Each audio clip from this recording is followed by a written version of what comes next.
नमस्कार मित्र, मी सरपंच मंगेश साबळे बोलतोय।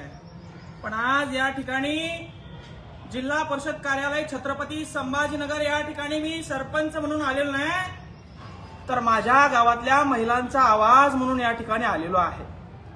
माझ्या गावातील महिला आहेत, त्यांना 2-2 किलोमीटर पाणी डोक्यावर आणावं लागतं, प्यायला पाणी नाही। सुरुवातीला शुद्ध पाणी नव्हतं म्हणून आडात बसून आंदोलन केलं, त्या महिलांनी मला मतदान दिलं आणि मी सरपंच झालो। आणि आज 2 वर्ष जवळपास होतोय। जल जीवन मिशनचं काम या ठिकाणी 2020-21 मध्ये चालू झालेलं आहे। जल जीवन मिशनचं काम 4 वर्ष झाले, अजून पूर्ण झालेलं नाही। त्या छड्या आणल्या, पैप आणले, रोड मध्ये दाबून टाकले, ते पैप सडायला आले, मात्र जल जीवन मिशनचं काम अजून पूर्ण झालेलं नाही। 4 वर्ष झाले जल जीवन मिशनचं उद्घाटन झालं, 1,80,00,000चं इस्टिमेट तयार केलं बघा मित्र। 4 वर्ष झाले, पैप रोड मध्ये दाबून टाकले, अजून काम झालं नाही। कुठं काम अडकलाय? कुठं घोडा पेंट खाताय? का 4-4 वर्ष एका जल जीवन मिशनच्या कामाला लागताय? पूर्ण तालुक्यामध्ये, पूर्ण जिल्ह्यामध्ये ही अवस्था आहे। आणि माझ्या गावाची अवस्था सांगण्यासाठी माझ्या गावाच्या लेडीजच्या माध्यमातून, महिलांच्या माध्यमातून सीओ विकास मीना आहे, त्यांच्यापर्यंत माझ्या गावातील महिलांचा कांत पोहोचावा। मुख्यमंत्री देवेंद्र फडणवीस, तुम्ही म्हणता लाडकी बहीण आहे, तुमच्या लाडक्या बहिणीला जल जीवन मिशन मध्ये पाणी प्यायला अजून मिळत नाहीये। 4-4 वर्ष झाले, अधिकारी लक्ष देईना, टक्केवारी घेतली का काय असं वाटायला लागलंय। माझ्या गावातल्या मला महिला विचारता, कर भाऊ तुला सरपंच केलं, तू आम्हाला प्यायला पाणी का अजून दिलं नाही? 3 वर्ष झाले तुला सरपंच केलं, डोक्यावर पाणी आणावं लागतंय, डोक्यावरचं खांद्यावर आणलं होतं, पण 3 वर्ष झाले जल जीवन मिशनचं काम चालू आहे, अजून काम पूर्ण झालं नाही। यांच्या सीओनच्या, डिप्टी सीओनच्या, वाघमारेंच्या आणि जे काही डेप्टी इंजिनियर आहे त्यांच्या ताटाखाली काहीतरी वडगणं लावले असतील, म्हणून हे कामं थांबलेले असतील। आणि ही वस्तुस्थिती पूर्ण महाराष्ट्रात आहे। आणि म्हणून सीओला विनंती आहे, हे इस्टिमेट आहे जल जीवन मिशनचं, 1,80,00,000चं इस्टिमेट आहे।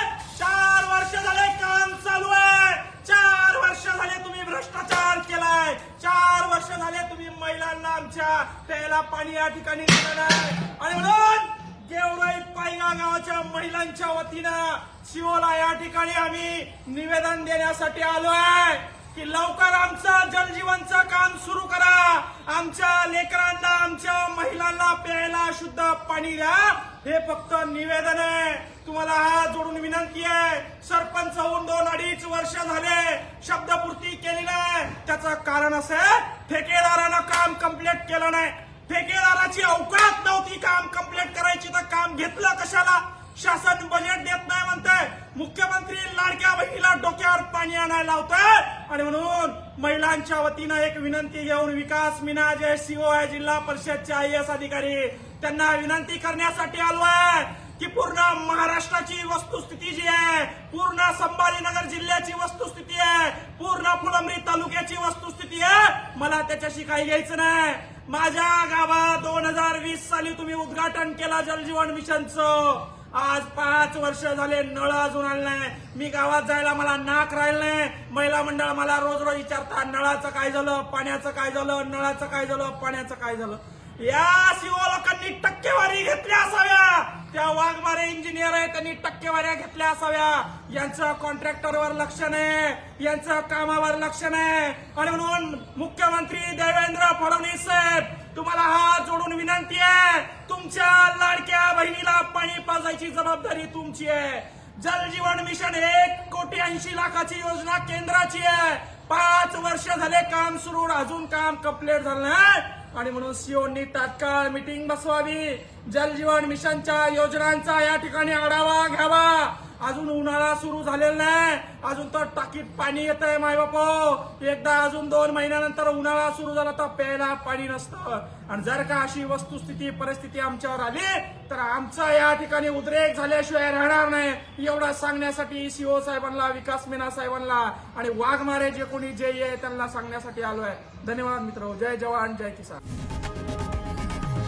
लोकशाही मराठी ऐका, पहा, जागरूक रहा.